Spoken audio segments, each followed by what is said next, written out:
again, just like the two examples earlier, I'll pick another two examples again to share what we're doing also as well. So I think, of course, one of it is driven by regulation in Malaysia. Bursa is slowly towards pushing for companies who listing to actually report their ESG compliance, if not already been implemented or in the process of being implemented. Not only that, I think companies which are increasingly looking for fundraising also, especially when it comes to investors, they also look at their portfolio, whether there is a sustainability element or their business is environmentally sustainable. So green investors are starting to come into the mix. So what we're seeing is eventually there is a push and there is an increasing need for them to actually report compliance moving forward. So I'll quote one example on that, but I also want to take one example from Dr. Renat, where he mentioned about durable carbon credits or high value carbon credits as a sustainable business model. So the first one is on Sarawak Energy. So we've been very privileged to work with them. I think very interestingly, they're expanding their Bakun Dam as we speak, and that's open news. But however, although the idea of a hydroelectric dam to create clean and renewable energy is good, it has its also environmental drawbacks as well. So one of them is obviously flooding of forest areas, and of course drying of certain areas, which will result in new secondary forests growing as well. So they are under requirements by IHA, International Hydropower Association, to actually report this. And the area landmass affected is close to 5,000 hectares. It's not easy. So what they traditionally do is they get a forestry official. They will go to the ground. They will count every single tree and measure every single tree over the 5,000 hectares, and after a while they do, okay, let's extrapolate this number. Like I said, this is the equivalent CO2 sequestration of this area. Later on, when it's flooded, this is the potential that will be lost. And then the new areas will have to monitor the baseline, and then from there on, monitor the growth of the secondary forest and the new CO2 sequestration areas that result from this secondary growth, and what's the net effect of these two. So say 5,000 hectares, how long does it take you? We've only got because we work with state government, right? We only got 4 or 5 people, and 5,000 hectares will take maybe 2 years to walk the entire forest. So no way. So what they did that manually, is it? They used to do it manually, and what they do is they take samples and then they extrapolate across the entire, interpolate and extrapolate across the entire region. So that wasn't sustainable as an implementation. So what we've done is we actually flew drones over the forest area. We mapped out the surface area, the floor of the forest floor, and we mapped out the canopy side, the top of the canopy. What we essentially get is the size of the biomass of the forest itself.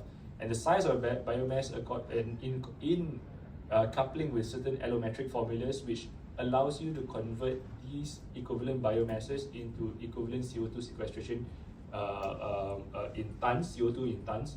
We were able to actually give them a means to actually scale up very rapidly the ability to actually report the numbers.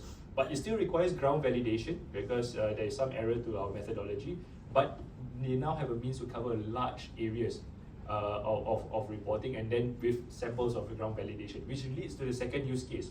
Because this was such an interesting implementation, and in the interim seemed to be quite successful, Bangkok Metropolitan Authority has caught onto it. And also the Chiang Mai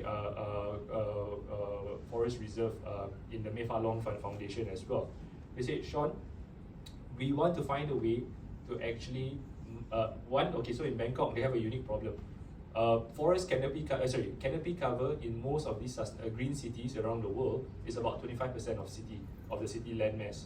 I'm not sure where KL sits, but I know Bangkok sits at 8%. And they have this drive to actually make their cities greener. So Bangkok Metropolitan Authority has access to quite a number of public parks, city parks, and national reserves interwoven throughout the various Bangkok districts, right? So they said, Sean, we want to increase the canopy cover, but we also want to measure the baseline. We managed close to 7,000 hectares, and there's no way that we can actually measure every single tree one by one. So this is where we come into the picture. Mayfallong Foundation in Chiang Mai also, they're looking at 70,000 hectares, and they want to actually monetize this carbon credits because he's correctly put out. So there is some sections of the forest which are not under the forest reserve, but they want to gazette it as a forest reserve. But unfortunately, these were logging areas. And how are you going to compensate? Exact same conversation. How am I going to compensate these logging companies?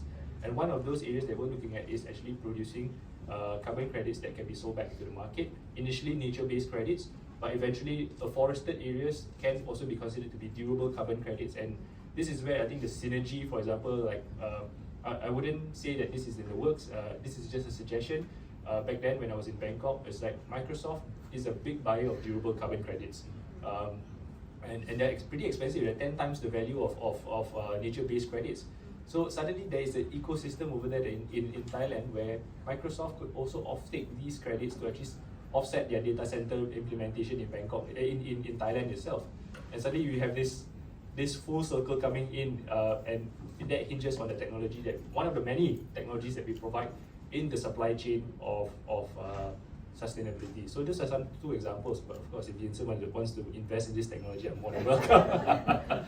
Okay, so a little bit of sharing of what we're doing on that front as well. That's a very good example, and has every time worked